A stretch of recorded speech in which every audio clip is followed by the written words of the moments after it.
Bueno, buenas noches a todos. La semana pasada, en este horario que estamos nosotros en la clase, fue cuando terminó la clase en realidad, de repente nos dimos con el ataque preventivo de Israel a Irán, bueno, y todo lo que se desarrolló en esta semana.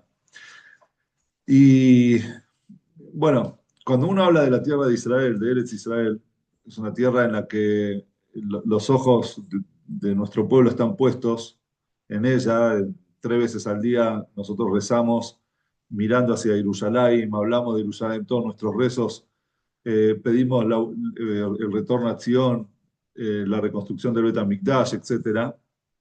Pero aún así es una tierra que nos cuesta, nos costó y nos cuesta mucho, ¿sí? Nos cuesta mucho. No es un lugar donde nosotros podemos vivir, no sé, decir 15, 20 años de paz, de tranquilidad. Siempre hay algo, siempre hay un problema. Y eso, y todos estos problemas nos llevan a preguntarnos si la parashá de esta semana, la que vamos a leer ahora, Parshat Shlach, que habla de los espías, nos lleva a preguntarnos si los espías en realidad, en definitiva, no tuvieron razón. ¿Cuál es la historia de los espías? El pueblo judío sale de Egipto, un pueblo recién liberado, ellos reciben la libertad, pero tenían una meta, ellos tenían un destino, que era Eretz Israel, la tierra de Israel, la tierra que Dios le había prometido a Abraham, a Isaac, a Jacob, que se le iba a entregar a sus descendientes al pueblo de Israel. Cuando ellos estaban ya por ingresar a Eretz Israel, Moshe decide mandar espías a la tierra para que le traigan un informe de Eretz Israel. Cuando los espías vuelven de Eretz Israel, traen un informe terrible. Un informe que era duro de soportar, era duro, digamos, llevó al pueblo ese día a llorar tanto que Dios dijo, ustedes lloran hoy sin motivos, van a llorar de por vida con un motivo. Ese día que ellos lloraron fue el 9 de Av, el día de la destrucción del templo, del Bet HaMikdash. Entonces el llanto de ellos fue un llanto que en ese momento, según la Torá, era un llanto que no tenía motivo, era un llanto infundado. Sin embargo, si nosotros vemos a día de hoy, nos preguntamos, ¿realmente era infundado o había algo de razón en ese informe que trajeron los Meraglim, los espías? De hecho, nosotros vemos hoy en día a Eretz Israel y nos damos cuenta que es tal cual el informe que ellos dieron, porque lo vamos a leer de adentro, en el Humash, en la parashá esta semana. Ellos volvieron de ver, digamos, de espiar la tierra de Israel después de 40 días, y llegaron a Moshe, a Aarón y a todo el pueblo de Israel y trajeron el informe de lo que ellos vieron. Le mostraron los frutos de la tierra, que eran frutos gigantes, eran frutos grandes, y esos frutos grandes eran una evidencia, no eran frutos grandes que, qué buenos frutos que tenemos, no. Era la evidencia que la gente que vivía ahí era también gigante. Y era una tierra que era distinta al resto de las tierras. Entonces les contaron y dijeron, fuimos a la tierra de Israel, a la que nos mandaron, y es verdad que es Eretz Zabat Halab Udvash, una tierra que emana leche y miel, pero también estos son frutos gigantes. Pero, dicen ellos, Efes, pero el pueblo que vive en esa tierra es muy fuerte. No es un pueblo débil, es un pueblo fuerte. Y las ciudades están fortificadas y son muy grandes. También vimos allí a los descendientes del gigante, es decir, son personas gigantes. Y ahí empieza la descripción. Amalek habita en el sur. El hitita, el yebusita y el emorita viven en la zona montañosa. El kenanita habita en las proximidades del mar y en las riberas del Jardín. Es decir, estamos rodeados de enemigos. Literalmente lo que nos pasa hoy. Al norte tenemos al Hezbollah, en el sur tenemos al Hamas, al otro lado están los hutíes y ahí más allá está Irán y todos nos quieren destruir. Y no son pueblos débiles, son pueblos poderosos. Son millones y millones de soldados tienen. Ellos nos superan muchísimo en cantidad de soldados. Ni hablar en armamento, ¿verdad? Que nosotros tenemos también buen armamento, pero ellos también se armaron y tienen buen armamento. Entonces la pregunta es, ¿realmente algún día se va a terminar todo esto? ¿Algún día vamos a poder vivir en paz? ¿O Eretz Israel va a tener que ser siempre de esa manera? Entonces hoy nosotros vamos a tratar de ver un poco cuál es la realidad y cuál es la fortaleza también de Eretz Israel. Pero antes, obviamente, vamos a hacer una serie de preguntas sobre la parashá, sobre esto que acabamos de leer, que estas preguntas las hace el Rashbam. Rashbam es un comentarista de la Torá que, que, que dice, primero, a raíz de estos versículos, vamos a citar primero, antes del Rashbam, vamos a citar a Rashi. Rashi dice que cuando Moshe les pregunta, los manda a la tierra de Israel y les dice, tráigame un informe, Etaaretz Maí, ¿cómo es la tierra? ¿A qué se refería cómo es la tierra? Dice Rashi, hay tierras que crían, digamos, que su gente son poderosos, y hay tierras que la gente es débil, que cría gente débil. Entonces queremos saber si la población es fuerte o es débil. Hay algunos hay tierras que tienen muchísimos habitantes, por lo tanto tienen muchísimos soldados, y hay tierras que son grandes extensiones pero pocos habitantes. Entonces son débiles. Queremos saber cómo son. Entonces Rashbam trae también explica sobre esto sobre el informe que pidió Moshe. No era un informe así nomás para que ellos digan, no sé, a ver de qué se trata la Tierra, sino era un informe de inteligencia, era como mandó al Mossad, ¿sí? Moshe mandó al Mossad ahí a la tierra de Kenan para ver a Bemahanim Imbe Mibzarim, si las ciudades son amuralladas o la gente vive en campamentos, es decir, en lugares abiertos. ¿Por qué dice Rashbam? ¿Por qué les pidió eso Moshe? Para saber si tenían murallas, ellos tenían que ir preparados para poder conquistar, superar, tirar las murallas o pasarlas por encima e ingresar a las ciudades para poder conquistarlas. Quiere decir que en realidad lo que Moshe los mandó a hacer era un trabajo de inteligencia y el informe que ellos deberían traer también era un informe de inteligencia. Entonces, la pregunta que a nosotros nos genera todo esto es, ¿en qué se equivocaron los Meraglim? ¿En qué se equivocaron los espías cuando en realidad ellos trajeron un informe igual que Moshe les había pedido? ¿Qué dijeron ellos? Sí, el pueblo que está en ellos es un pueblo fuerte. Eso era lo que Moshe les preguntó. ¿Es un pueblo fuerte o no? Sí, es un pueblo fuerte. ¿Las ciudades son amuralladas o no? Sí, las ciudades son Betzurot Dolot, son fortalezas. Y la gente que está ahí es, además de que hay mucha gente, son gigantes. Y después también demográficamente, no geográficamente, nosotros tenemos los pueblos que están alrededor de la tierra de Kenan, son pueblos opresores, son pueblos enemigos. No vamos a poder conquistarla, dijeron los Meraglim, porque ellos son más fuertes que nosotros. Realmente nosotros somos menos, somos más débiles. Ellos tienen grandes fortalezas, militarmente están mucho mejor que nosotros, son personas fuertes, poderosas, y trajeron una muestra también del fruto de la tierra. Dieron un informe bien completo de cómo era la tierra de Canaán en ese momento. ¿Qué pasó? Después de eso, la primera pregunta que nos tenemos que hacer es, cuando Moshe manda a los espías, los manda, digamos, Dios Dios estaba de acuerdo o no. Entonces nosotros vemos Shlach Lechan Hashim, Moshe le pregunta a Dios, Dios le dice, si querés mandá por vos, yo no te exijo, pero si vos querés mandar, quiere decir que tenía la autorización de Dios para mandar espías. Y los espías traen un informe, y sin embargo, no solamente que ese informe, digamos, no solamente que Dios se enoja y los castiga a ellos, castiga también a toda la generación que lloró esa misma noche. Y fue quizás o sea, el peor castigo, ni siquiera el pecado del becerro de oro fue tan castigado como eso. ¿Por qué?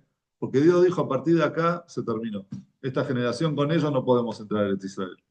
Esta generación está perdida. ellos son libres, pero todavía no están libres de la cabeza. Todavía siguen esclavos de sus propios temores y de sus propias limitaciones. Por eso toda esa generación iba a quedar en el desierto.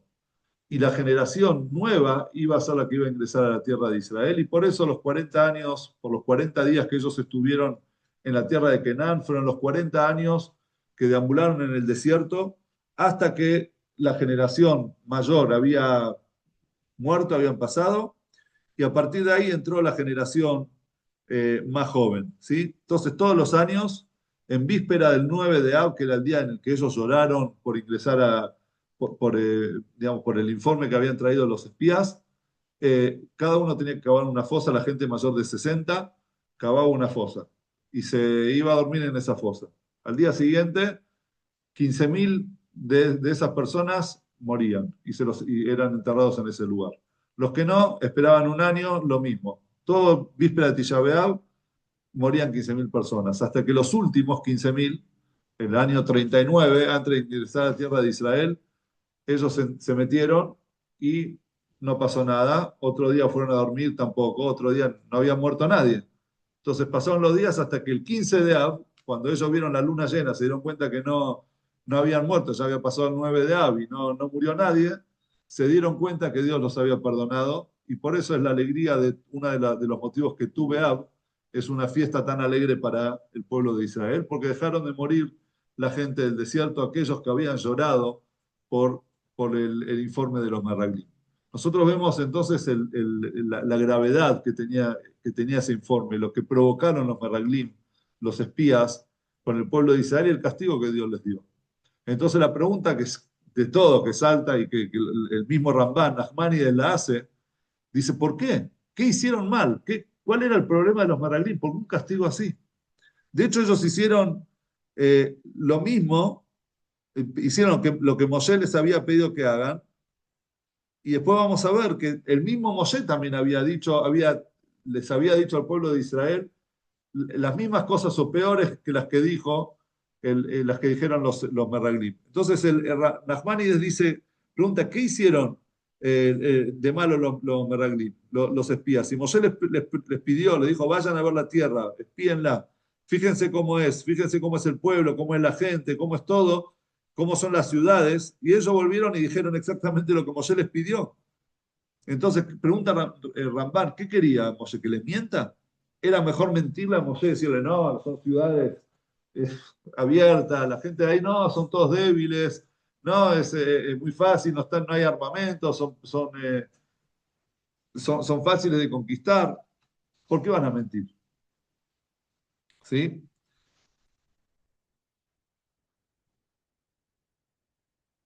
Bien. Y Ramban sigue, refuerza la pregunta, como ya adelantamos recién. Él dice, Moshe mismo, en el libro de Dvarim, pasaron 39 años más, 40 años antes de entrar a Eretz Israel. Moshe en el libro de Dvarim se para frente al pueblo antes de ingresar a Eretz Israel y dice, Shema Israel, oigan Israel, escuche el pueblo de Israel. Atao vera yom et Yarden, la bola reshet goim, dolim batzumim mimeka. Hoy vos, el día de hoy, vos estás cruzando el Yardén.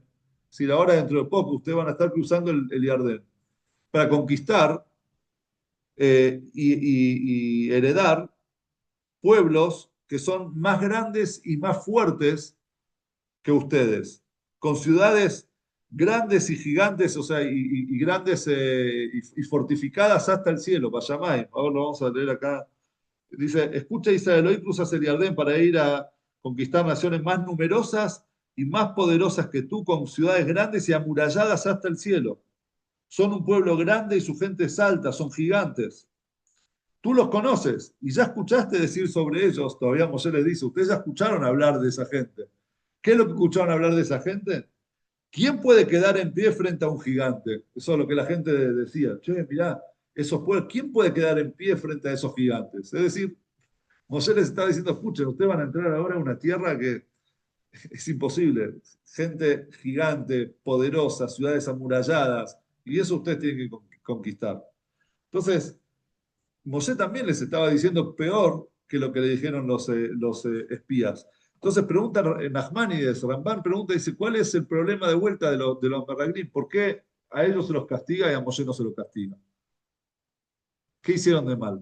¿No cumplieron con su rol? ¿No cumplieron con su función? ¿No cumplieron con su misión? Ya vamos a ver muy bien la conclusión. Eh, pero bueno, la pregunta está, ¿cuál era el problema? ¿Y de dónde iban ellos, al ver lo que vieron, de dónde iban a sacar la seguridad, el bitajón, la fe en que podían conquistarla? Si vieron ciudades difíciles, ¿sí? En otras palabras, hasta la semana pasada era la misma pregunta que nos hacíamos, por ejemplo, sobre Irán. ¿Cómo vamos a poder tener fuertísimos, están lejos, sus misiles balísticos que tienen un armamento? Ellos no son Hamas, no son Hezbollah, todos con miedo de lo que podían llegar a ser, son gigantes, tienen armas que desconocemos, etcétera. O sea, digamos, nos daban temor. O sea, era algo que, mirá al gigante que nosotros tenemos que enfrentar. Para para entender y meternos un poco en profundidad en este tema, vamos a tocar hoy otra parte en la Torá donde nos habla de espías. Donde nosotros conocemos cuando decimos la palabra Meraglim, directamente lo conectamos con Parshat Shlach, que es la parashá de esta semana. ¿Sí? Los Meraglim, los espías. Sin embargo, ya en Bereshit, la Torá nos habló de espías. ¿En qué momento nos habló de espías? La acusación de Yosef a sus hermanos. Yosef es vendido por sus hermanos, ¿sí? Primero lo quería matar, después dicen, no, vamos a dejarlo morir en el pozo, después lo venden como esclavo, y Yosef llega a Egipto. Después pasan 22 años, los hermanos se reencuentran con Yosef. Yosef ya no era un chico de 17, ya tenía 39 años, casi 40, o sea, una persona grande y rey de Egipto. ¿Quién se iba a imaginar que el muchachito que ellos habían vendido, termina siendo virrey de Egipto? Pero él sí los reconoció, porque él era el anteúltimo de todos los hermanos. O sea, él tenía los hermanos mayores, vio que vinieron 10, o sea, los escuchaba hablar y se daba cuenta que él conocía el idioma. Entonces, él los acusa, él tenía un objetivo. Él quería ver a su hermano materno, ¿sí? Porque ellos eran los 12 hermanos, los 12 hijos de Jacob, eran de 4 madres. Pero de la mamá de Yosef había un solo hermano que era Binyamin. Yosef y Binyamin eran hijos de la misma madre. Pero Binyamin, como era el más chico de todos, se había quedado con el padre. No era chico que tenía 6 años, ¿no? Estamos hablando, era ya un padre de familia también, pero era el más chico. Sí, y entonces él se quedó con el padre. Yosef quería que el hermano venga. ¿Cómo iba a ser para traerlo a Binyamin? Entonces los acusó primero de que ellos eran espías. Entonces ellos le dijeron, no, no, no somos espías. ¿Quién le dijo no somos espías? ¿Quién era el vocero de los hermanos? Yehudá. Yehudá era el que hablaba. Sí, todo el tiempo vemos que Yehudá era el más activo. Entonces Yehudá le dijo, no, no, no somos espías. Entonces Yosef le dice, sí, ustedes son espías porque mirá que ingresaron a la tierra. Dice, no, nosotros somos una familia, somos hermanos. De hecho, tenemos un hermano que se quedó con nuestro padre, es el más chiquito, y otro que no está, y qué sé yo. Ah, ¿tienen otro hermano? Sí, bueno, quiero que lo traigan. Si no son espías, tráiganme a su hermano menor. Y para que no se escapen, vamos a dejar preso a Shimon. Vamos a dejar a uno preso hasta que ustedes vuelvan. Entonces ellos volvieron y le dijeron al papá, mirá, tenemos que llevarlo a Binyamin, porque si no, no lo liberan a Shimon. Entonces Jacob les dice, ¿cómo? Ya perdí 2. Ya tengo 2 afuera, voy a uno más, y el más chiquito, no, no, no. Entonces Judá le dice, yo me encargo, me comprometo a traerlo de vuelta. Si no, yo me voy a quedar en su lugar. Y así fue que Binyamin va con ellos a lo de Yosef, y bueno, después pasa lo que pasa con la copa, etcétera. No, no, no es la historia del día de hoy, hasta que Yosef se les revela y les dice, se abraza con ellos, lloran, y así el pueblo judío llega a la tierra de Egipto. Pero en el principio, cuando él los acusa al principio, ¿qué les dice? Meraglimate. Ustedes son Meraglim, ustedes son espías. ¿Y qué le responde Yehuda? No, no somos espías. ¿Qué es eso? ¿Qué pasó ahí? ¿Por qué Yosef los acusa de espías y no simplemente, o sea, porque que sean 10 personas espías es como, ¿por qué no directamente no les inventó un robo, cualquier pavada y ya está? Y lo mete uno preso con tal de traerlo a Binyamin. ¿Qué hubo ahí en el diálogo entre ellos de que ustedes son espías? No, nosotros no somos espías. Vamos a meternos ahora un poco en profundidad en esta historia y vamos a ver algo interesante, la conexión que hay con los espías de nuestra para allá. Eh, el Baal HaTurim explica, dice que cuando Yosef le dice Meraglim Atem, espías son ustedes, le está queriendo decir, ustedes son espías y no yo. En otras palabras, de forma profunda, Yosef le dice a sus hermanos, ustedes son los espías, yo no soy espía. ¿A qué hacía referencia Yosef? Obviamente todo esto estamos hablando no en lo literal, ¿no? Estamos hablando porque ellos no sabían que Yosef era el hermano de ellos. Yosef sí sabía que ellos eran sus hermanos, pero ellos no. Yosef le está diciendo, ustedes son espías, pero yo no, porque Yoshua bin Nun, que era de la tribu de Efraim, Efraim hijo de Yosef, él no se unió a la idea de los espías. Él no trajo un mal informe de la tierra de Israel. Entonces Yosef le dijo, yo no soy, mi descendiente, Yoshua bin Nun, no fue espía. Ustedes son espías, es decir, las 10 tribus, ustedes los que fueron a la tierra de Eretz Israel y trajeron un mal informe, son ustedes. ¿Qué le responde Yehudá? Yehudá, padre, es decir, ¿cómo se dice? El abuelo, bisabuelo de Caleb ben Yefuné, que era de la tribu de Yehudá, le dice no.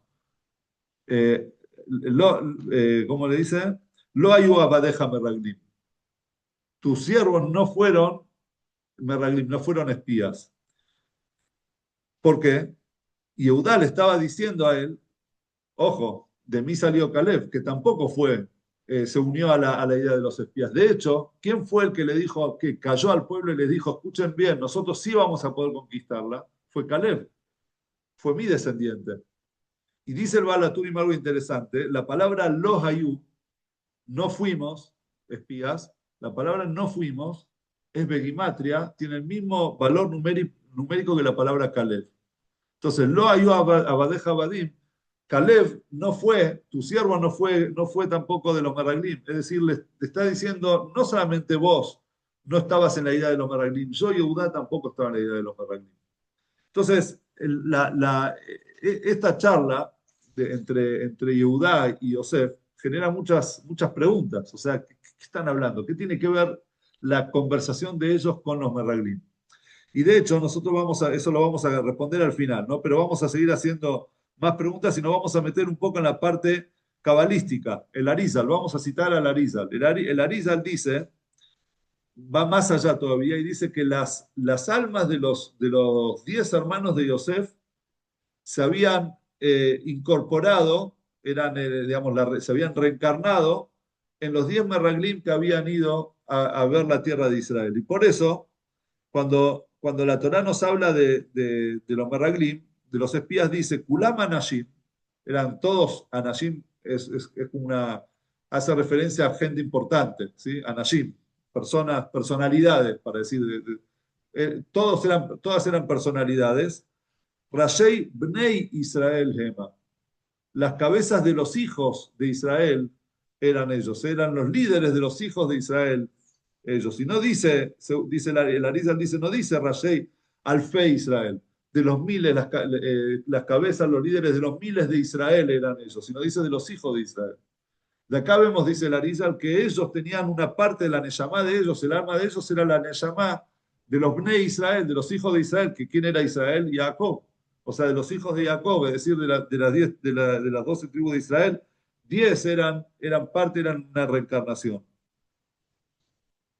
Y están así que si nosotros vemos la historia de Yosef y de los hermanos, vamos a ver que hay muchas coincidencias en las palabras. Por ejemplo, si abrimos Parshat Vayeshev, que es empieza cuando Jacob lo manda a Yosef, a ver qué están haciendo sus hermanos. ¿Qué dice? Vaishalgeu me Hebrón. Lo mandó Vaishalgeu. ¿Y cómo empieza la parashá esta semana? Shlach lecha meraglim. Es decir, hay acá una misión. Una misión ahí, y Jacob le da una misión a Yosef, y acá Moshe le da una misión a los meraglim. En Parshat Vayeshev sobre Yosef dice, andá y mirá qué pasa con tus hermanos, Vashiveni Dabar, traeme un informe. Y en nuestra parashá dice que ellos fueron, volvieron a Moshe y Aarón, Vayashiv Tam Dabar, les trajeron un informe. Allá había un informe, acá también había un informe. Parshat Vayeshev habla, dice Vayeshalchu, ¿de dónde lo mandó Jacob? Mehemek Hebrón, del valle de Hebrón. ¿Sí? Y en nuestra parashá que dice Vayabó ad Hebrón. Y Caleb llegó, fue hasta Hebrón, ¿para qué? Para ir a la tumba a Hebrón, ahí donde están enterrados los patriarcas y las matriarcas, a pedirles que no ser parte de la idea, de las malas ideas de los meraglim. Parshat Vayeshev, ellos le dijeron al padre Hayarra Halatu, se lo comió una fiera, ¿sí? Una fiera se lo devoró. Y nuestra parashá habla, dice, Eretz Ojeret Yoshvei, la tierra es una tierra que devora a sus habitantes. O sea, allá se lo comen las fieras, acá se los comen sus habitantes. Parshat Vayeshev, Vayev Kotó Aviv, su padre lo lloró a Yosef. Y acá en nuestra parashá, Vaitnuet Kolam, Vaivku Am Balailau, todo el pueblo lloró aquella noche. Vemos acá muchas coincidencias en las palabras, en los términos. En ambos casos hubieron misiones, en ambos casos está Hebrón, en ambos casos está el informe que están pidiendo, en ambos casos está el llanto, está el devorarse, digamos, en un caso el animal, en otro caso la tierra. Vemos nosotros que hay una relación directa entre la historia de Yosef y sus hermanos con los Meraglim.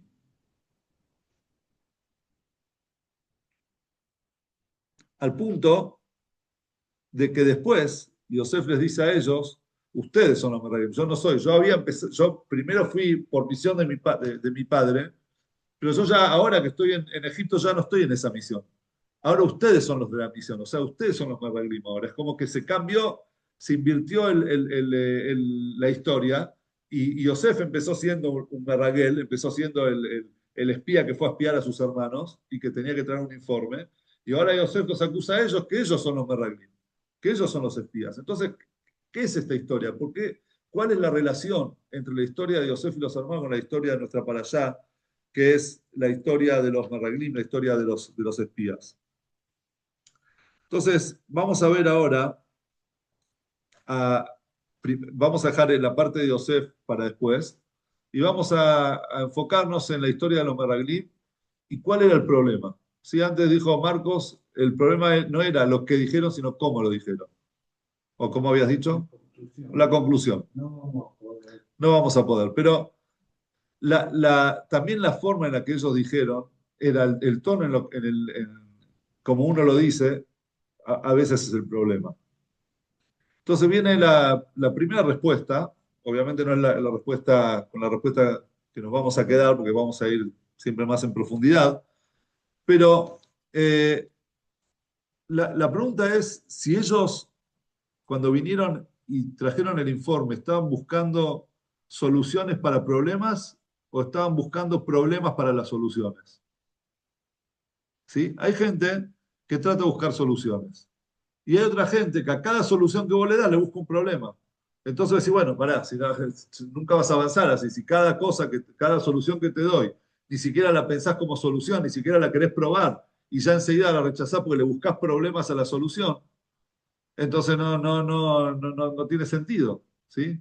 Es como contó el Rabban Natán el otro día en el Shiur, una persona que se quedó en la mitad de la ruta con el auto y tenía como, no sé, varios kilómetros hasta la primera estación de servicio que tenía que ir a buscar un gato para levantarse. No tenía el gato y tenía que cambiarle la rueda. Era a mitad de la noche, dice, bueno, no me queda otra que caminar, empieza a caminar y mientras caminaba, estaba solo en la ruta, empieza a pensar, a imaginarse, bueno, yo llego al lugar. Y de repente el lugar, el hombre me ve, me dice, vengo todo cansado, todo así, y el hombre me dice, ¿qué querés? No, necesito un gato. ¿Y por qué te voy a prestar el gato? No, porque me quedé 8 kilómetros atrás. Sí, pero si te lo llevas y no me lo devolvés, bueno, pero ¿qué puedo hacer? Si te dejo, no me acuerdo ahora de toda la charla. Entonces él se iba imaginando todo eso y que él se enojaba y que él le decía, bueno, pero te pago, el otro no quería, que esto, que el otro. Entonces llega al negocio, abre la puerta y le dice, ¿sabes qué? Metete el gato y se va, y se va. Es decir, ni siquiera buscó ver si la solución era una solución y en cambio, en vez de eso, atacó la solución y en su cabeza ya se hizo todos los problemas sin ver si eso funcionaba. Entonces vienen los Meraglim y no es el problema lo que dijeron, es cómo lo dijeron, la forma en la que lo dijeron. Agarraron a todo el pueblo y le dijeron, miren, no es que trajeron un informe y dicen, bueno, es A, B, C, a ver las soluciones que podemos encontrar. No, esta es una tierra que come a sus habitantes, que son gigantes, y además estas son las frutas y no vamos a poder conquistarla. No vamos a lograr conquistarla. Como dijo él, Marco recién, ellos dieron una conclusión. ¿Sí? En el informe lo trajeron también con el veredicto, digamos. No, entonces no lo vamos a poder. Nadie te preguntó si vamos a poder conquistarlo o no. Te preguntamos, te pedimos un informe, tráelo. Hay cuenta una historia que con un Hasid del Magi de Mesrich. ¿Sí? El Magi de Mesrich fue sucesor, discípulo y sucesor del Baal Shem Tov. Él también tenía Hasidim. Uno de sus Hasidim quería hacer aliyah de Ucrania a Eretz Israel. Y antes de llevarse a toda la familia y mudarse con todos ellos, se fue él solo para ver el lugar, fue a llevar a la ciudad de Tveria. En Tveria, Tiberíades reconoció el lugar, vio la forma de cómo hacer para ir a vivir ahí y se volvió a Ucrania para buscar a la familia. Cuando estaba, después de todo un viaje larguísimo, ya estaba a un par de kilómetros de su casa, él decide parar en una hostería un par de días a descansar. Entonces los alumnos de él le dicen, Rebe, dice, ¿cómo? O sea, ya en pocos kilómetros descansa su cama, en su casa. O sea, por qué para acá a descansar si ya está llegando? ¿No tiene ganas de llegar a su casa? Entonces le dice, miren, el camino es largo, y es duro, es difícil, no era como con el avión, como uno va hoy. Es duro. Si yo llego a mi familia y me ven así, destruido, cansado, todo sucio, flaco, mal comido, con ojeras, despeinado, con olor, entonces van a decir, esto es Eretz Israel. A eso vamos a ir nosotros a la tierra de Israel. Sin embargo, si cuando yo llego me ven fuerte, bien, alegre, descansado, con color en el rostro, van a decir, ah, eso es Eretz Israel, ahí queremos ir. Por eso me quedo unos días a descansar para traerles un buen informe de Eretz Israel. Depende cómo uno dice las cosas, qué es lo que uno quiere demostrar, qué es lo que uno quiere transmitir. Y ese era el problema de los Meraglim. Ellos hablaron de mala manera, digamos, hablaron mal de Eretz Israel, pero no mal como un informe, sino mal diciendo, sacando conclusiones malas también sobre la tierra de Israel. Y Rebe trae en una sijá, el Rebe trae un ejemplo de los hijos de Noah. ¿Sí? Cuando después del diluvio, cuando Noah se emborrachó y estaba desnudo en la cama, entonces vino Ham y lo vio, uno de los hijos lo vio desnudo y fue a contarle a los hermanos. ¿Y qué hicieron Shem y Efet? Fueron caminando, agarraron una manta, fueron caminando hacia atrás y cuando se tuvieron que dar vuelta para taparlo, porque no lo pueden tapar así, se tienen que dar vuelta. Entonces ellos se dieron vuelta, pero mantuvieron la cara mirando hacia atrás. Y la Torá nos dice, después de decirnos dos veces que ellos miraron hacia atrás, con la cara, digamos, hacia atrás, es decir, que no lo vieron, la Torá termina diciendo, Veterbata bien lo Raúl, la desnudez de su padre ellos no vieron. Entonces dice el Rebe, si ya te está diciendo que tienen dos veces, te dijo que giraron la cara, no entendés que no, ¿para qué la giraron? Para no ver la desnudez de su padre. ¿Cuál era la necesidad de la Torá que es tan exacta decirte y la desnudez de su padre no vieron? El Rebe te quiere decir que hay formas de mirar y mirar. Es decir, no solamente que ellos no vieron la desnudez, sino tampoco vieron la vergüenza de su padre. Es decir, ellos no lo juzgaron a su padre porque ellos mismos eran personas decentes. Y al ser personas decentes, el defecto del otro ellos no veían. Ellos no vieron el defecto de su padre. Porque dentro suyo ellos eran como una persona que es tan buena hasta el punto que es una persona inocente, y al ser inocente, él no ve la maldad en los demás. Entonces viene otro y le dice, che, escúchame, no seas tonto, porque mirá que si vos le das la plata, él te va. Y el otro no se dio cuenta, pero ¿por qué no se dio cuenta? Porque él mismo no tiene maldad. Entonces no ve, no nota la maldad o el peligro en la otra persona. Sin embargo, Ham, el otro hijo de Noah, ¿qué hizo? Vio la desnudez de su padre, es decir, vio el defecto en su padre y fue a contarle a los hermanos, miren lo que está haciendo papá, papá. ¿Por qué lo cuenta? ¿Cuál era el motivo? ¿Por qué no fue y lo tapó directamente? Porque él era así. Él era, como dicen, las moscas van a la basura, van a la casca. Ahí van las moscas, están dando vueltas. Es decir, el que es sucio va a la suciedad. El que no es sucio, la sociedad no ve suciedad en el otro. Entonces, la pregunta es, ¿qué es lo que vos ves? O sea, ¿qué ves en el otro? ¿Qué ves en Eretz Israel? ¿Ves algo imposible o ves algo que sí es posible? Es algo que, a pesar de su pueblo gigante, nosotros lo vamos a poder conquistar. De hecho, al revés. Cuanto más grande es el enemigo, más poderoso sos vos si lo vencés. ¿Sí? O sea, es más milagroso si vos lo vencés. Ya vamos a hablar de este tema. Entonces, nos dice el Rebe, también pasó con la forma en la que los espías hablaron de la tierra de Israel.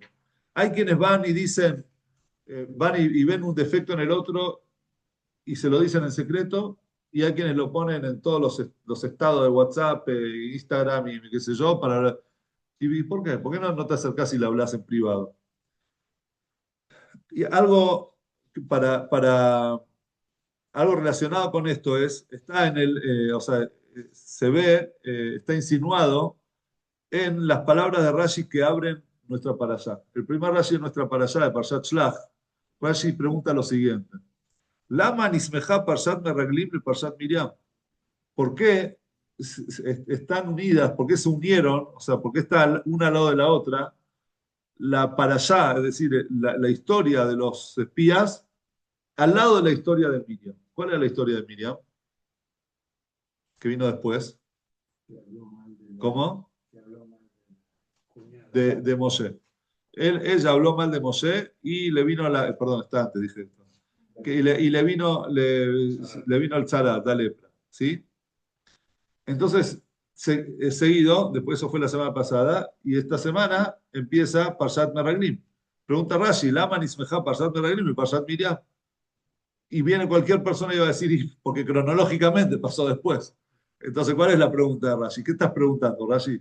Si nosotros sabemos que un 22 del mes de Sivan, o sea, ayer, un día como ayer, bueno, como en realidad como antes de ayer, porque ahora estamos de noche y ya entramos en el 24, pero eh, eh, la, Miriam fue alejada, se fue, digamos, se apartó del Mahané, del campamento, y el 29 de Sivan, ella se reunió, perdón, el 28 se reunió al pueblo y el 29 ellos viajaron. Y a partir de ese viaje, ellos llegaron a la historia de los Meraglim. O sea, la próxima parada fue cuando Moshe manda a los Meraglim. Quiere decir que cronológicamente Miriam estaba primero y después vino lo de los Meraglim. Entonces, ¿qué te quiere decir Rashi con por qué se unieron y cuál es la respuesta? ¿Qué es lo que dice Rashi? Dice, Lama Nismeja, ¿por qué están unidas las dos parashiot? Porque ella fue castigada por al Iskei Diva. ¿Qué es Iskei Diva? No es por Diva. Diva es hablar mal. Iskei Diva es difamar. Eso, generar difamación. Iskei Diva es cuando uno se ocupa de difamar. No es que difama, exacto, propaga la difamación. ¿Sí? Entonces, ella fue, propagaron exactamente, propagaron la difamación. Ella fue castigada por eso, ellos también fueron castigados por eso. Pero la pregunta es, ¿por qué tenés que llegar a esa conclusión? ¿Qué relación hay entre Miriam y los espías? Y cronológicamente viene así, o sea, por eso te lo cuento. ¿Por qué? O sea, ¿por qué la tenés que traer a Miriam, pobrecita, que es una tzadeket, que ella en realidad, en definitiva, lo que quería? ¿Cuál era la intención de Miriam?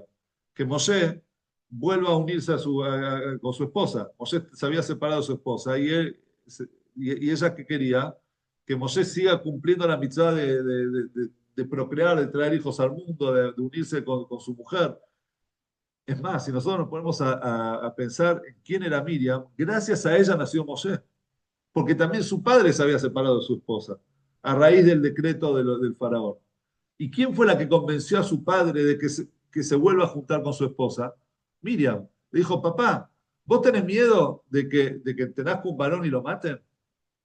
Pero vos sos peor que el faraón, porque el faraón decretó sobre los varones, pero no por las mujeres. Y si vos tenés una hija, entonces vos te estás separando de la mamá para no tener un hijo que no te lo mate el faraón, pero, pero estás matando también no estás matando, estás privando de traer al mundo también una mujer. Entonces Amram le dijo, tenés razón, hija. Y ahí se juntó de vuelta con Yochebed, y ahí nació Moshe. ¿Y quién fue la que lo cuidó a Moshe? Fue Miriam. Miriam era la hermana mayor de Moshe. Tenía toda la autoridad de ir y decirle a Moshe, escúchame, Moshe, no está bien lo que estás haciendo.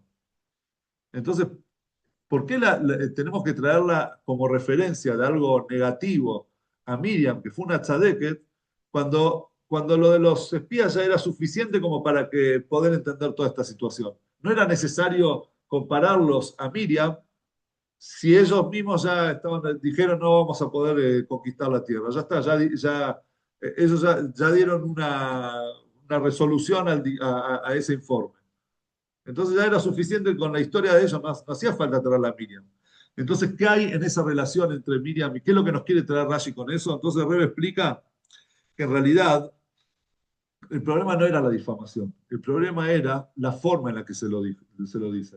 Porque si Miriam hubiese querido que Moshe haga algo, lo agarraba en privado a Moshe. Y le hubiese dicho a Moshe, ¿es verdad que vos separaste de tu mujer? ¿Es verdad eso? Porque no, me contó el otro día Tzipora que está, es verdad, mirá, no está bien. Decíselo en privado, en particular, hablarle, porque hay una mitzvah de ojeas tofias que está hay una mitzvah en la Torá de cuando vos ves algo malo en tu compañero, vos se lo tenés que decir. Pero ¿qué hizo Miriam? Los reunió a Moshe y Aarón, hizo una reunión familiar. Bueno, toda la familia a la mesa, vamos a hablar ahora de Moshe. Entonces, eso, Iskeidiva, como dijimos antes, propagar, el tratar, el meterse mucho en esa difamación o en eso que se está diciendo, ese era el problema. No en lo que dijeron, sino en cómo lo dijeron. Entonces, lo mismo dice el Rebbe, pasó con los Meraglim. Eso es lo que nos quiere traer Rashi.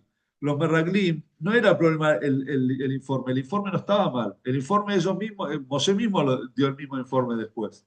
El tema era cómo lo dijeron ellos, de qué manera, ¿sí? De qué manera y cuál era la conclusión. Hay decir un vasito de coca, por favor. Hay una historia que ocurrió en Ucrania hace 200 años atrás, más o menos, una persona que se llamaba Hatzkel. Hatzkel era padre de hijas y era una persona que se mantenía con lo justo, digamos, no le daba para ahorrar y para... Entonces, cuando las hijas estaban creciendo, la mujer le dice a Hatzkel, escúchame, ya dentro de poco tenemos que casar a nuestras hijas y no tenemos un peso para casarlas. Y seguramente vamos a querer para nuestras hijas un novio Talmid Jajam, un chico que les dedica al estudio de la Torá, y para eso vamos a tener que ofrecer algo. Digamos, antes se estiraba eso, que la nedunia, ¿cómo se dice?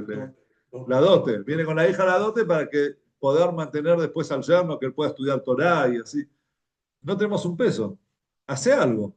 Pero la esposa no es que le trajo una queja, le trajo una queja con una solución, digamos, un problema con una solución. Dice, mira, vos tenés un tío que es vos sos el único sobrino, y él es multimillonario, no tiene lo que hacer con la plata.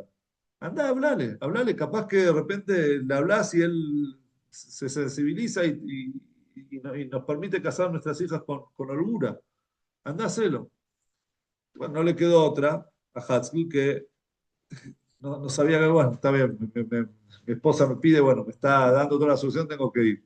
Entonces ella le preparó el bolso con el pécale, todo para que vaya, para que tenga para el camino, un par de semanas, se va a demorar, que haga su misión y que vuelva con buenas noticias. Pasan 2 días, de repente golpea la puerta, Haskell vuelve a la casa y dice, ¿qué haces acá? No te habías... No, ¿sabés que estuve en el camino y caminé, pero me surgieron 3 preguntas. Primero, yo no sé si mi tío vive o no vive. Y si supongamos que vive, yo no sé si todavía es una persona rica o no es una persona rica. Capaz de ya perdió toda la plata. Y ponerle que sea una persona rica, ¿quién sabe si él hace 20 años que no le hablo, quién sabe si me va a ayudar o no me va a ayudar? ¿Sabes qué? Prefiero apoyarme en alguien que seguro vive, que seguro es rico y que seguro me quiere y me va a apoyar, que es Dios.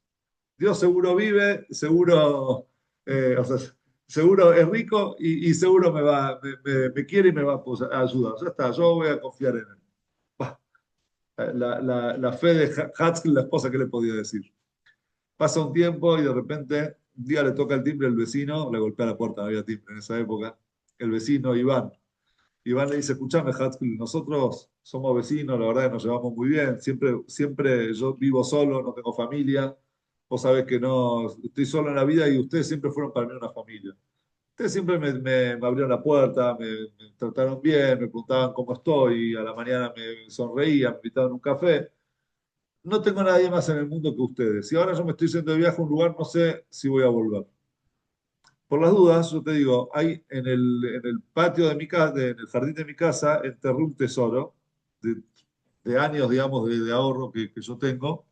Te pido que por favor entres cada tanto, te fijes que esté ahí y que lo cuides. Si cuando pasan tantos meses yo no vuelvo, significa que ya no voy a volver y es todo tuyo. Bueno, Pajatzky, cuando él se va, saca hace el pozo en el lugar donde él le dijo y ve que hay un cofre lleno de monedas de oro. Dice, es verdad lo que él dice. Bueno, dice, todos los días lo cuidaba, lo cuidaba, lo cuidaba, iba, venía, a ver, se fijaba que esté todo. Pasan los meses y Iván no vuelve. Haskell de repente dice, pero Iván me dijo que ahora es mío, o sea, soy rico, pues yo no sé si puedo tocar algo así. No es mío, o sea, él me lo dijo, pero no sé, se fue y si de repente vuelve y entonces fue al revisor al Ruginer, que era el rebe ahí de su época, y cuando él entra al Bet Midrash, la yeshiva de Ruginer, el Ruginer lo ve con una sonrisa y le dice, "Ah, el que vive y el que es rico, el que te ama, te quiere tanto que te mandó una riqueza", se lo dijo solo, y ahí la persona entendió que era, la verdad, algo que venía de Dios.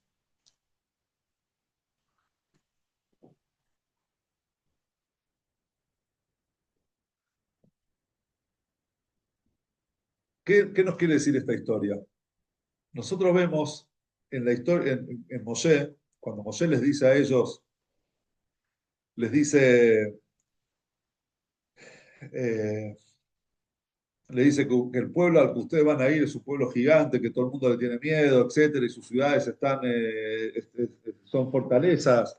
Todo eso que les dijo, Moshe les dijo es todo verdad. Pero sobre el final, que no lo leímos antes porque lo quise dejar para ahora, eh, ¿dónde está? Ah, yo voy a saber acá. Entonces dice, son un pueblo grande y su gente es alta, son gigantes, tú los conoces y ya escuchaste decir sobre ellos, ¿quién puede quedar en pie frente a un gigante? Pero ten presente hoy que Hashem tu Elohim cruzará ante ti como un fuego devorador. Él los destruirá y él los subyugará ante ti para que puedas expulsarlos y eliminarlos rápidamente, tal como Hashem te dijera. Moshe no se quedó con él, no vamos a poder. Moshe le dijo otra cosa, le dice, sí, es verdad todo eso, nadie subestima a tu enemigo. Nadie te dice, nada, este es chiquitito, no, este lo pasamos por encima. No, no lo pasamos por encima. Sabemos su poderío, sabemos que quizás por la naturaleza, digamos, si nosotros tenemos que pensar con lógica, entonces tienen todo para derrotarnos. Pero te estás olvidando lo principal. Vos no elegiste la tierra de Israel. A vos te eligieron, para vos te eligieron la tierra de Israel. Vos no viniste, no llegaste solo hasta acá. A vos te trajeron hasta acá. Dios te partió el mar, 10 plagas en Egipto te mandó el maná, todo. ¿Para qué te trajo hasta acá? ¿No para conquistarla? ¿Acaso vos tenés miedo que Dios no te la va a dar? Dios lucha por nosotros. Dios está acá. En otras palabras, hoy en día, ¿a quién le tenemos miedo? ¿A quién?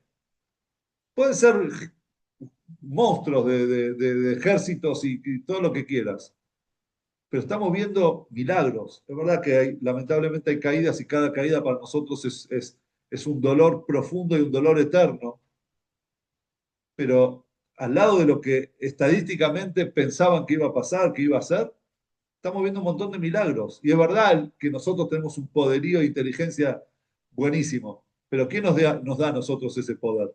¿Quién nos da a nosotros esa capacidad y esa inteligencia? ¿Quién nos dotó de todas esas cosas? Un país tan chiquito, así de pequeño y pobre, porque Israel hoy en día es un país que económicamente está bien, pero durante años, usted, Marco se debe acordar, era un país que había sequía, pobreza, un montón de gente se fue porque justamente no había para comer. Vivía de la ayuda, exactamente. O sea, un país que pide limosna, o sea, en otras palabras, vivía de la ayuda de Estados Unidos y de los judíos de la diáspora. Y de repente, ¿por qué? Porque es un país que no tiene nada, no tiene ningún recurso natural. No tenemos agua, somos un país agrícola, pero no tenemos agua, si no tenemos lluvias. Otros países tienen petróleo, tienen el Nilo, que no llueve, pero tiene el Nilo. O sea, cada uno tiene, en la región tiene sus recursos. Israel no tiene nada. ¿Qué es lo único que tiene? Que en realidad es todo, tiene todo, es a Dios. Dios quiso, una vez trajimos el ejemplo, un rey que tenía dos grandes amigos, uno era ministro de Exteriores y otro ministro de, no sé, de Economía. Y los dos habían hecho entre ellos un pacto y fueron en contra, digamos, lo robaron al rey. Entonces el rey agarra a uno y le dice, mira, te doy, como somos amigos, pero yo no te puedo dejar en este estado, yo te voy a dar una suma importante de plata, andate a otro lugar, no pises más mi reino y hace una nueva vida y chau, olvídate de mí. Y al otro lo castigó de otra manera, le dijo, vos no te voy a dar plata, vos vas a tener que venir todos los meses acá a pedirme, a implorarme que yo te dé plata y yo te voy a dar lo necesario para el mes. Y así vas a vivir siempre. Entonces cuando salieron de ahí los dos se ponen a charlar, le dice, che, viste como a mí me quiere más, a mí me dio una suma de plata grande, se puedo hacer mi vida, voy a vivir como un rey en otro lugar. Entonces el otro dice, tonto, a vos no te quiere ver nunca más, a mí busca la excusa para que yo vuelva a verlo todos los meses. Entonces, Dios nos pide a nosotros que todo el tiempo elevemos nuestros ojos al cielo y pidamos, Hashem, manda lluvia, Hashem, por favor, haz tal cosa, protegenos de esto. Vivimos haciendo tefilá por el Israel. Vivimos haciendo tefila por electricidad, porque nosotros sabemos que en definitiva, ¿cuál era el escudo de los macabí? El escudo de los macabeos que decía, ¿qué es macabí? Mika moja baelim Hashem, es el acróstico de ¿quién es como vos, Dios? Ellos no iban con un escudo, con su fuerza, con su poder. Ellos eran minoría, eran más débiles, no estaban capacitados, pero tenían el arma más importante que un judío puede tener, que es a Dios. Entonces viene Moshe y le dice al pueblo lo que no les habían dicho los meraglim. Los meraglim habían dicho, nosotros no vamos a lograr, no vamos a poder tomar el Israel. Moshe les dijo, ustedes despreocúpense, que ellos son gigantes, son tremendos, pero frente a Dios, ¿qué son? Si Dios lucha, entonces, ¿quién puede contra Dios? ¿Alguien puede contra Dios? Pueden tener las bombas nucleares que puedan tener a Dios, frente a Dios, Él es nuestro escudo, Él es nuestra salvación, Él lucha por nosotros. Recién hablamos del hospital en Beersheba, cayó un misil, y un día antes había sido, ¿cómo se dice? Se sacó a toda la gente y se la mandó abajo, ¿no? Al subsuelo y se salvaron, Baruch Hashem. O sea, milagros que uno dice, ¿cómo? Porque Hashem está con nosotros, Hashem nos protege. Por eso somos un pueblo que no tiene miedo. Cuando decimos a mí Israel lo mefajed, ¿por qué lo mefajed? Porque Hashem está con nosotros, Hashem nos muestra en cada momento, en cada instante que Él es el que lucha. Cuando nosotros vamos al frente, cuando le pusieron de nombre, dijimos el otro día en Shabbat, hablé, Am que la vi, no es un nombre que se inventó Netanyahu. Am que la vi está en la Torá.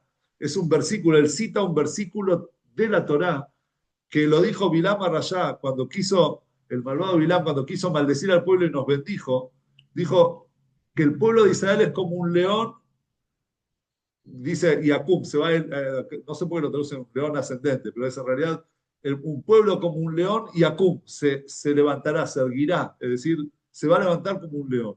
Y ese es nuestro pueblo.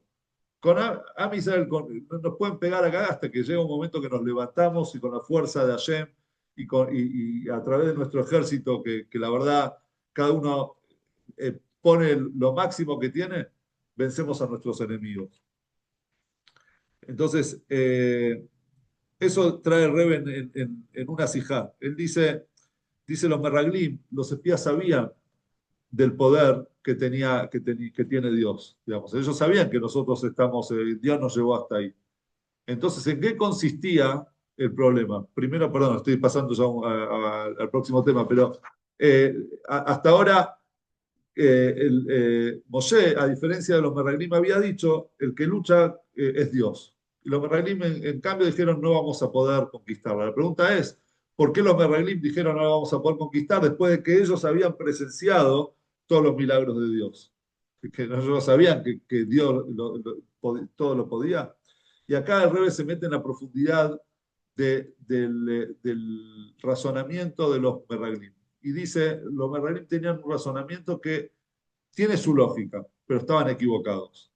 Los Meraglim que dijeron, nosotros nos cae maná del cielo, Dios partió el mal y todo, pero ¿hacia dónde nos está llevando Dios? Hacia la tierra de Israel. Vishavtem va, nos dice, ustedes se tienen que asentar en ella. ¿Qué significa asentarse en ella? Significa ya no van a vivir más de milagros. A partir de ahora, a partir de que ustedes ingresen a la tierra de Israel, el mundo se va a regir por las reglas naturales. Ya no va a haber más partición de mar, maná del cielo, un manantial de agua que los acompañe de donde estén. No, van a tener que arar, trabajar, sembrar y pedirle a Dios que mande lluvias.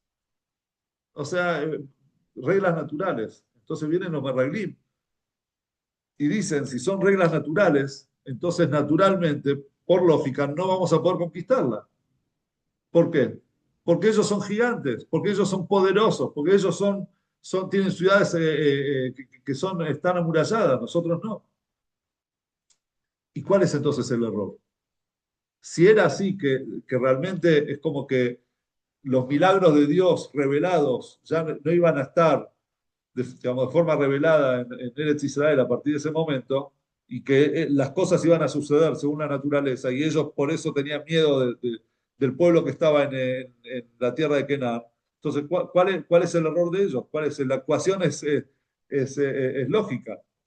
El problema estaba en que ellos habían separado totalmente espíritu de materia, los milagros de la naturaleza. Lo habían separado totalmente. Como cuando uno dice, en el gym hago las cosas, soy judío. En el negocio, negocios son negocios, no me meta, no meta el judaísmo en negocio. Y uno se olvida que en realidad Dios es la naturaleza, Dios no está fuera de la naturaleza. Los milagros no es que cuando hay milagros está Dios y cuando hay naturaleza no está Dios. Al contrario, la naturaleza misma es de Dios. Solamente que Dios nos chipió a nosotros de tal forma que ciertas cosas nos parecen naturales, pero sigue siendo el manejo de Dios. Y en definitiva, cuando el pueblo judío iba a ingresar a Eretz Israel, o la era que estamos viviendo nosotros ahora, ¿sí? Que salimos a trabajar todos los días, que nos regimos por las reglas naturales, ¿qué es lo que Dios quiere en realidad? Que demostremos nosotros, por intermedio nuestro, descubramos que también dentro de la naturaleza está Dios. O sea, que no es que Dios quedó en el desierto. Dios entra con ellos a Eretz Israel. Es como ese padre que tenía su hijo, se despertaba todos los días tarde, se iba a dormir tarde, digamos, estaba de fiesta todas las noches y al otro día no hacía nada. Entonces el padre se cansó. Escuchame, ya sos grande, ¿cuánto tiempo te voy a mantener? Ya está, levantate, si no, esto no es un hotel. O laburás o te vas de la casa. Ah, ¿me estás echando? Sí, te estoy echando. ¿Ok? No es un hotel, que comes gratis, dormís gratis. Ya sos grande, andá a hacer algo de tu vida. Si no, salí, chau, andá buscando otro lugar. Entonces el chico dijo, ah, bueno, me estás echando, listo, se fue así con todo el ego. Agarró, se durmió 2, 3 días, una semana en la plaza, en un banquito, buscaba algo para comer, pero el orgullo no le permitía volver ahí a decirle algo a su padre. A los pocos días viene una persona, lo ve ahí durmiendo en la calle y le dice, muchacho, ¿qué hace acá? Vení, no, que yo tengo un jardín en casa, necesito un jardinero. y tengo una pieza que está ahí de más. ¿No querés dormir en mi casa mientras vos me haces trabajo de jardinería a cambio de eso? Ah, bueno, dale, sí, por lo menos voy a dormir calentito. Entonces yo te doy una cama y te doy para comer y vos me haces la jardinería. Bueno, el chico empezó a trabajar de jardinero, por lo menos tenía donde comer, donde dormir, pero como le sobraba tiempo y necesitaba otras cosas, decidió salir a buscar trabajo. Y en una de esas pasa por un lugar y alguien le dice, escúchame, pibe, ¿vos estás buscando trabajo? Sí, sí, sí. Era una panadería. Dice, mira, yo tengo una panadería, yo soy la panadería más conocida de acá del barrio. Justo necesito un panadero. ¿No querés venir a trabajar conmigo? Ah, dale, dale. Entonces le enseñó todo el arte de la panadería, ¿cómo se dice? Panificación. Y el chico aprende y así crece, hasta que él decide un día abrirse su propia, independizarse, abrir su propia panadería. Entonces no tenía mucha plata, entonces se alquiló un localcito en un barrio y empezó a armar panificación, pero le iba mal. No, no le iba bien, no vendía, estaba en un lugar que la gente no pasaba, no compraba, etcétera, y se estaba por fundir. Y un día de repente entra una persona así, multimillonario, y compra unas cosas, lo prueba y dice, che, esto está buenísimo. ¿Qué haces vos acá en un barrio así que nadie te conoce? Escúchame, yo te pongo un local en el shopping, no sé, te pongo un local en el centro comercial, en plena peatonal, y somos socios. Yo te lo pongo, vos haces la panificación y así crecemos. Ah, dale, buenísimo, qué sé yo. Abrió ahí, empezó a vender, a vender, a vender, hasta que creció tanto, abrieron otro local, otra sucursal. Cuando tenía ya 4 o 5 sucursales, el chico ahí dice, ahora le voy a demostrar a mi papá lo que soy. Ahora va a ver cómo. Entonces va lo del papá, o le manda una nota al papá, le manda una carta y dice, papá, te quiero contar un poco. Yo empecé, hoy para que veas quién soy yo, hoy en poco tiempo, soy dueño de 5 sucursales de panadería, me está haciendo re bien, estoy, ¿verdad? Entonces el padre le responde y dice, querido hijo, cuando estabas ahí vos tirado en la plaza, en el banco, ¿quién te crees que te mandó a una persona que te abra su casa y que duermas gratis en su casa? ¿Quién le pagó a él la cama para que vos puedas dormir y que puedas comer? Y cuando vino alguien y te llamó para que trabajes con él, el gran panadero de la cosa que había en la ciudad, a alguien que no tenía idea, que nunca tocó un pan, una masa, ¿quién te crees que le pagó, que pagaba tu sueldo en ese momento que vos trabajabas con él para que aprendas el, el- el oficio? Y después, cuando vos abriste tu propia panadería que te estabas por fundir, cuando vino la persona esa de plata, ¿quién te crees que invirtió para ponerte un negocio? Y la verdad es que hoy creciste y aprendiste y lo estás haciendo muy bien y realmente sos un orgullo y te felicito. Tu papá le firma. Es decir, la persona a veces se olvida que cuando trabaja, tiene el papá que está detrás de él, que le manda a los clientes, le manda a la gente, le manda las oportunidades. ¿Ya? Y lo que uno en realidad está haciendo es un recipiente, le está haciendo algo para donde pueda recibir la bendición de Dios. Porque si yo no salgo a trabajar a la mañana, no me esfuerzo, entonces puede ser que uno no trabaje y de repente le caiga del cielo. Pero en general, Dios te dice, si querés ganar, jugale a la lotería, si no, no vas a, eso solo no va. Es decir, hace algo donde te venga la bendición. Eso era lo que le faltaba a los meraglim. Los meraglim no entendían, decían, pero si estamos en el desierto y con todos los milagros de Dios y ahora tenemos que entrar a la tierra y trabajar nosotros, entonces, ¿cómo vamos a poder conquistarla sin la ayuda de Dios? Entonces viene Moshe y le dice, ¿cómo sin la ayuda de Dios? Y ahí es cuando Dios se enoja. Dice, ¿cómo sin la ayuda de Dios? Yo no los traje hasta acá, que yo no estoy en la tierra de Canaán, yo no estoy dentro de la naturaleza, no soy yo quien les da a ustedes, les provee de vida y de bendición para todas estas cosas. No soy yo quien lucha con ustedes en los momentos de las batallas, en la guerra de Eretz Israel. Obvio que estoy yo, solamente que yo estoy dentro de la naturaleza, porque ese es el propósito de todo. Ese propósito está que la naturaleza revele la grandeza de Dios. Que Dios maneja no solo lo sobrenatural, Dios maneja todo, maneja también la naturaleza. Y ahora vamos a retomar la relación con Yosef y sus hermanos.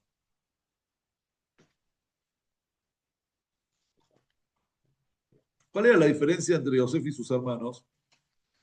Era que Yosef, una vez ya habíamos, que hablamos de Yosef, trajimos este tema, Yosef fue el primero en salirse del molde de los hijos de Abraham, Isaac y Jacob. ¿Ellos de qué trabajaban? ¿Qué eran Abraham, Isaac y Jacob y sus hijos? Pastores. ¿Por qué eran pastores? Porque el pastor tiene la posibilidad de abstraerse de lo mundano, de meditar. Imagínense un pastor. Primero no tiene horarios. El pastor sale cuando quiere salir con el rebaño, sale en ese momento y ya está. No es que tiene un horario que cumplir. O sea, más o menos, no es que tampoco puede ir a la noche, ¿no? Pero no es que tiene un horario exacto, que ahí hay que estar. Entonces él sale y el rebaño, ¿qué hace? Mientras ellos pastorean por ahí, él se sienta y medita. Y medita en Dios y se acerca a Dios. Esos eran nuestros patriarcas y eran los hermanos de Yosef. Yosef, sin embargo, ¿con qué soñaba? Soñaba con espigas. Las espigas en la tierra. La tierra te exige levantarte con la salida del sol para trabajarla en horarios exactos, porque después se te va el sol y está. Y como hay quien dice, como está escrito que es Eved, una persona es esclava de su tierra. Es decir, uno es esclavo de su tierra. La tierra le exige trabajo, uno la tiene que cuidar, trabajarla y cuidarla. Y de ahí es que Yosef pasa a ser un rey. Un rey ve el tema de la economía, no es un pastor. Entonces viene Yosef y les dice a los hermanos, ¿ustedes creen que para acercarse a Dios hay que pastorear, hay que estar elevado, no hay que tener contacto con el mundo? La naturaleza, las leyes naturales, ahí es difícil estar con Dios. Pero yo pienso que en cada cosa, ustedes son como, por eso le digo, ustedes son como los meraglim, ustedes son espías. Ustedes creen que Dios, en la naturaleza, Dios no se lo ve, digamos, Dios no rige la naturaleza. Sin embargo, yo pienso, yo no soy un meraglim, yo no soy un espía, yo opino que Dios está también en la naturaleza. Y vos podés estar en Egipto, podés ser virrey del lugar de la tierra más, como llamaban la Torá, es la vergüenza de la tierra, es decir, lo más bajo que había en la tierra. Yosef era el virrey y aún así era Yosef Atzadik. Aún así él estaba unido y apegado a Dios, de tal forma que él mostraba que dentro de la naturaleza, dentro de las cosas que uno hace en el día a día, también ahí está Dios. Y ese era el motivo por el cual el ida y vuelta entre Yosef y los hermanos por el tema de los merreglim. Y para terminar, la parashá esta semana también, nosotros lo vemos reflejado eso en la mitzvah, por ejemplo, entre otras cosas, en la mitzvah de Jalá. ¿Qué es Jalá? Una persona va a hacer, hace una masa, va a hacer el pan, tiene que sacar un pedazo de masa y se lo llevaba al Cohen, ¿sí? Era algo un impuesto que la persona tenía que hacer con el Cohen. O lo mismo también con los bikurim, por ejemplo. Lo que pasa es que la parashá de esta semana nos habla de la Jalá. Hay cosas en las que la persona dice cuál es la idea de sacar jalá, sacar bikurim, que los bikurim en realidad son las primicias, lo primero se lo das a Dios. Es que algo que una persona está esperando tanto tiempo, todo el año para cosechar, y de repente le dicen, bueno, una vez que cosechaste, bueno, lo primero se lo entregas a Dios. Eso hace que nosotros nos concienticemos que nosotros tenemos un socio mayoritario en nuestro trabajo, en nuestras cosas. Y ese socio es Dios. Y todo lo que nosotros recibimos viene de Él. Entonces, si nosotros le decimos, no, bueno, Dios, escuchame, yo me hice la masa, quiero comer y me vas a sacar un pedazo de pan ahora para darle al Cohen, no sé, mandarle por otro lado, porque yo le tengo que dar al Cohen. Entonces Dios te va a decir, pero ¿cómo? ¿Quién te dio a vos esa masa? ¿No te la di yo? Y yo te estoy pidiendo que vos le saques y lo des al Cohen. El diezmo, el maaser.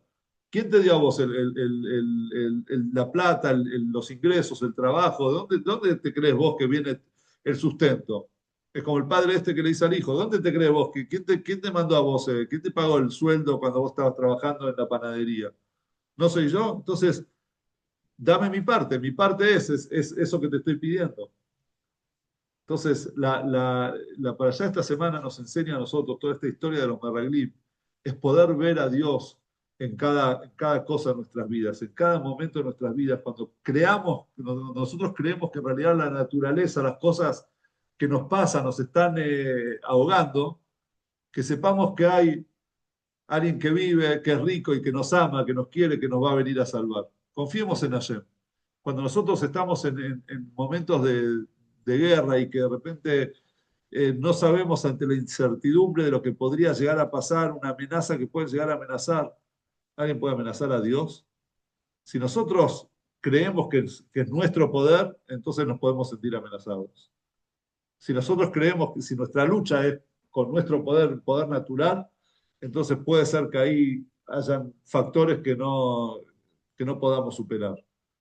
Pero si el que lucha por nosotros es Dios, si el que está con nosotros es Dios, entonces no hay duda que no hay enemigo que pueda contra nosotros.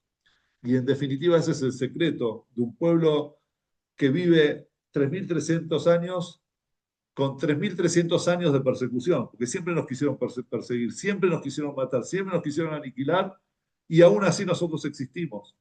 Y es un pueblo que más de 2.000 años, más de 2.000 años vivió fuera de Eretz Israel, disperso entre todas las naciones, en naciones donde nos expulsaron, nos persiguieron, nos quisieron matar, pero seguimos acá, seguimos de pie.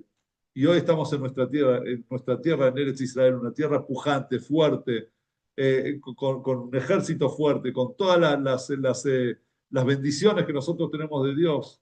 No tenemos que tener miedo. Ese es nuestro secreto, esa es nuestra eternidad. Buenas noches y que Besat Hashem. Quiero agregar hoy fue 25 de, hoy fue 25 de Sivan, ¿sí? 25 de oro, 23 de Sivan, hoy fue 23 de Sivan, el 23 de Sivan fue el día, nos dice la Megilá de Purim, la historia de Purim pasó en Persia, en Irán también. Fue el día en el que Mordejai a Yehudí le pidió, hizo escribir la Megilá, ¿sí? Y está escrito que este día, digamos, el día que pasó, es un día especial para recibir las bendiciones de Hashem, las bendiciones del cielo, que lo que pidamos a nivel personal y a nivel pueblo se va a cumplir. Entonces estoy seguro que Hashem va a mandar éxito en manos de nuestros jadelín, de nuestro ejército, que una vez por todas lleguemos a la verdadera paz. Una paz que no sea un tiempito de paz para rearmarse y después volver a amenazarnos, sino que sea realmente la paz, que una paz eterna, donde podamos dejar ya las armas, dejar todo eso, esas inversiones, esa inversión militar y poder hacer de toda esa plata cosas buenas, cosas positivas y mitzvot para llenar el mundo de Torah y de mitzvot, que Hashem pase pronto.